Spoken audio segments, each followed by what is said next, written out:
C'est un départ! On s'en va dans le sud, nous autres, il fait frais de site.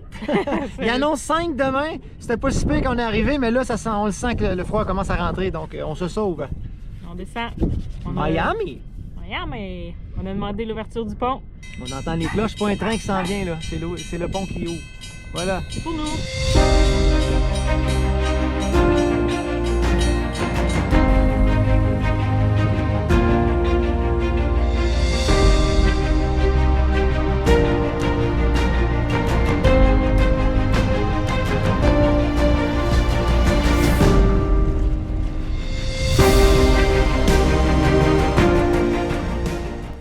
Pendant 7 mois, notre bateau est resté là, immobile, silencieux, comme si le temps s'était arrêté pour lui. Mais aujourd'hui, tout change. Ce pont qui se lève devant nous, c'est pas juste un pont, c'est un passage, une frontière entre deux chapitres. On le regarde s'ouvrir lentement et avec chaque seconde qui passe, on sent quelque chose revenir, la liberté. Après des mois à l'arrêt, on peut enfin reprendre la mer avec notre atypique, sentir le vent, entendre l'eau glisser sous ses coques, continuer notre route avec notre maison flottante. Direction le sud. Miami, c'est la première étape, mais notre vraie destination, elle est beaucoup plus loin, le Guatemala. C'est là qu'on va transformer ce bateau, le réparer, le mettre sur pied. Et surtout, c'est là qu'on va devoir prendre une décision qu'on repousse depuis trop longtemps.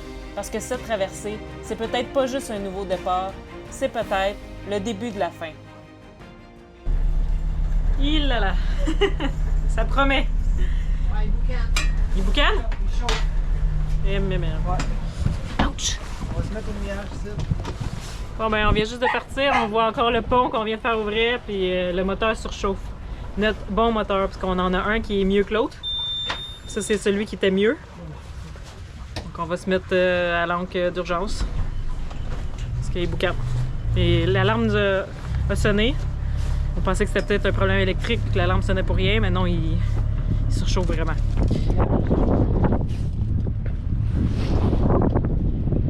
Le pire, il fait juste le laisser se refroidir un peu, puis après on va... Eh, bah oui. Boucane dessus. Ouais. Hein? Ouais, il y a une petite boucane qui sort du...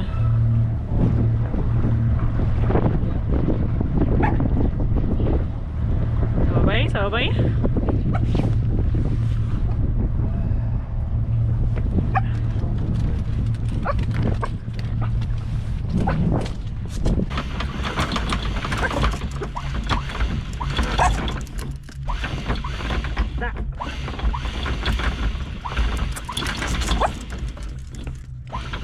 La chaîne est tellement mêlée.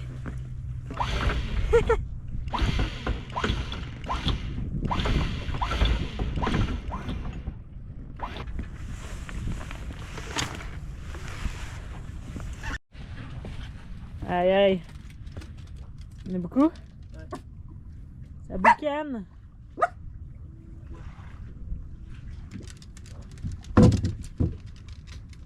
il était pas chaud. Non, le moteur qui est chaud. Il est chaud? Ben, t'es pas censé mettre ta main là-dessus si c'est hyper. S'il est overheat. Pourquoi qu'il est overheat?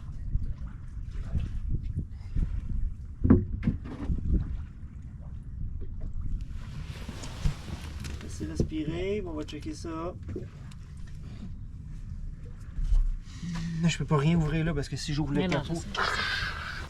Petit problème avec notre moteur diesel de catamaran. La lumière puis l'alarme sonnait de surchauffe. Mais pourtant, l'eau, le refroidissement, l'eau sort très bien de l'exhaust. Donc, pourquoi le moteur surchauffe si l'eau refroidit? Les causes les plus fréquentes d'une alarme surchauffe, moteur diesel, même si l'eau sort très bien de l'exhaust, c'est un grand classique sur le catamaran. Ça arrive souvent quand une partie du refroidissement fonctionne, mais pas toute. Je t'explique. Bon, ça veut dire que peut-être le thermostat. Oui, ça se pourrait que ce soit ça. Le thermostat coincé. Même si l'eau circule dans le circuit, si le thermostat empêche l'eau de circuler dans le bloc moteur. Voilà, c'est sûrement le thermostat. Impeller partiellement endommagé. Ça, non, parce que l'eau sort à gros débit. Fait que je sais que c'est pas ça. Échangeur de chaleur encrassé. Saleté, sel, zinc. Ça aussi, c'est possible, mais j'ai vérifié l'autre. Il était super beau, donc j'imagine que celui-là aussi. Courroie de pompe à eau douce, ça, c'est pas bon. À qui t'as écrit, là? ChatGPT, c'est notre guide. Sonde température défectueuse, ça non, elle fonctionne puisque ça boucane. Donc c'est le moteur, il y a une surchauffe. Donc je crois que c'est le thermostat. Je vais commencer par le thermostat. Bon, j'ai vérifié, avant de vérifier le thermostat, j'ai regardé dans l'échangeur de chaleur, puis il n'y a plus de Preston, il n'y a plus de liquide de refroidissement. Puis j'en ai pas dans le cale moteur, j'ai aucune idée où c'est qu'il s'est échappé, mais il n'a jamais perdu ce côté-là. L'autre, il en prenait un peu, mais lui, jamais. Donc là, j'ai mis de l'eau parce que j'ai plus de coolant, il faut que j'aille l'acheter. J'ai mis de l'eau, j'ai rempli d'eau. Ça fonctionne l'eau, le problème c'est que ça s'évapore, donc c'est pour ça qu'il faut toujours t'en remettre. Là, ça va nous aider à rentrer au mouillage parce qu'on n'est pas loin. Je vais aller acheter du coolant, puis je vais voir de où il perd, je vais regarder de où il perd. Au moins, je peux toujours en rajouter, fait comme ça le moteur il surchauffera pas. C'est ça la vie de bateau, les amis.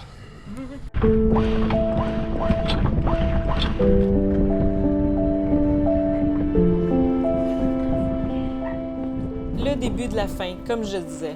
La réalité te rattrape plus vite que prévu. Et là, on comprend. On n'ira pas loin. Pas aujourd'hui. Ce départ qu'on attendait depuis des mois va s'arrêter après quelques minutes à peine. La fumée, c'est jamais bon signe.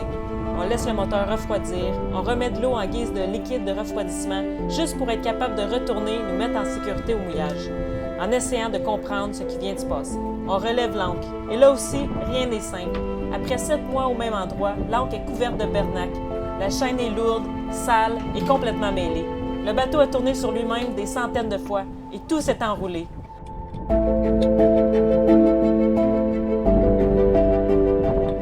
Il y a des moments dans la vie où tu te demandes pourquoi tu es là. Pourquoi tu continues à te battre, même quand tout semble contre toi. Mais c'est justement dans ces moments-là que tu dois continuer d'avancer. Te rappeler pourquoi tu as commencé, pourquoi ça compte autant. Parce qu'abandonner, c'est pas une option. Vous, la communauté atypique, vous êtes souvent une des raisons pour laquelle on continue. Tous ces regards tournés vers nous, tous ces messages, cette énergie que vous nous envoyez, ça nous pousse à aller plus loin. Merci d'être là, pour vrai. Vos encouragements, vos commentaires, vos partages, ça fait une réelle différence. Comme toujours, on va régler un problème à la fois. Comment? On ne le sait pas encore. Mais on sait que les réponses vont venir, au bon moment. On lâche rien, et vous non plus, lâchez pas. C'est pour ça. L'eau, elle reste pas. Elle s'échappe. Et j'ai pas de traces d'eau à nulle part. Oh, mais ça n'a pas été long que l'alarme a sonné à nouveau. Puis le moteur commençait à boucaner un peu. Donc il surchauffe. Là, il vient de l'ouvrir, puis il y a encore plus de. Il avait mis de l'eau. Il n'y en a plus. Il y a clairement une fuite, mais il n'y a pas d'eau dans le fond, c'est ça qui est bizarre. Bon. C'est décourageant.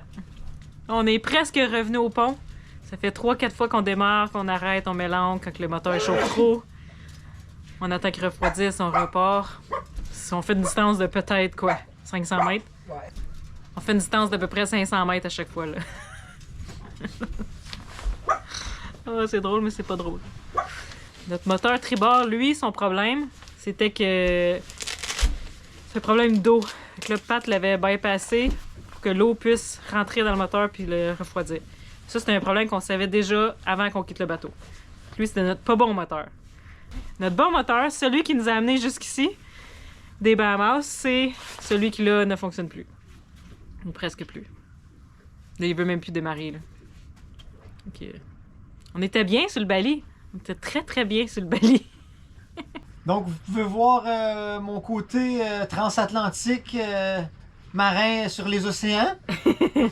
Et puis, Patrice à la civilisation. Voilà.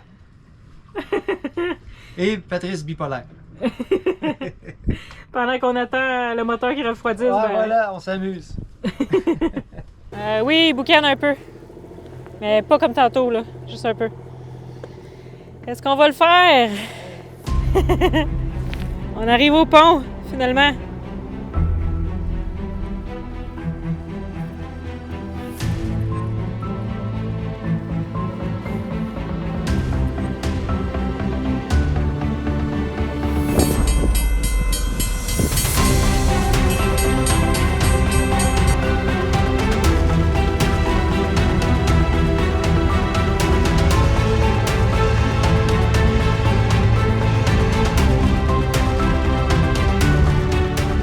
presque arrivé, presque de retour dans le mouillage.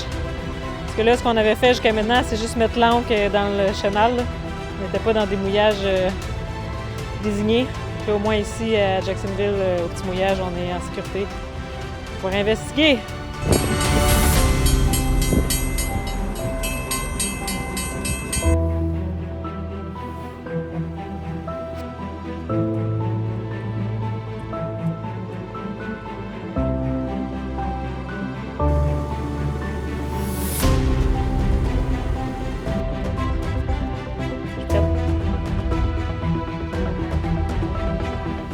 On arrive finalement au mouillage, exactement là d'où on est parti ce matin.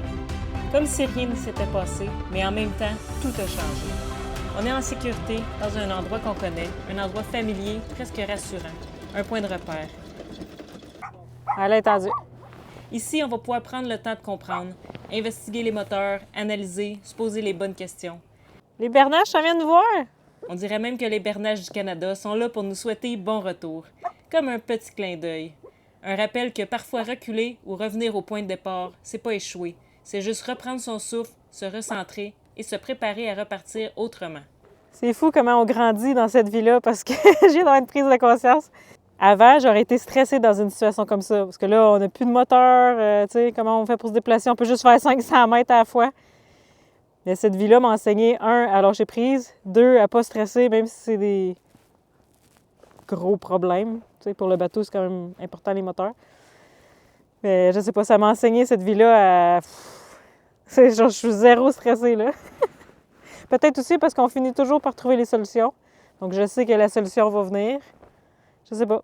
Mais j'ai eu une prise de conscience que, comparativement à nos tout débuts, j'aurais été super stressée. Là, oh non, on n'a pas de... on n'a plus de moteur. Comment on va faire? Là, ben, je m'en fous. Puis on le savait que nos moteurs, ils tiraient à sa fin. Là. Depuis le début, on trafique tout pour que ça avance. Ils nous ont emmenés très loin, mais là, on a l'impression qu'ils donnent leur dernier souffle. Fait que là, si on réussit à réparer lui, il faut en réparer un. On a 2 moteurs pour en réparer un. Ça, c'est bien, parce qu'on est capable de se rendre. Avec un moteur, on sort en mer, on prend un voile, puis on continue au vent. Là, c'est juste parce qu'on est dans l'intracostal. Puis l'autre option que j'ai pensé, c'est de me fabriquer un rack que je vais mettre en bas de la jupe, puis je vais pouvoir mettre mon moteur hors-bord dessus. That's it. Et mon beau 20 force qu'on va mettre, il est flambant neuf, lui, il ne laissera pas tomber. Puis je vais juste installer un rack, on va mettre le moteur dessus pour au moins sortir d'ici.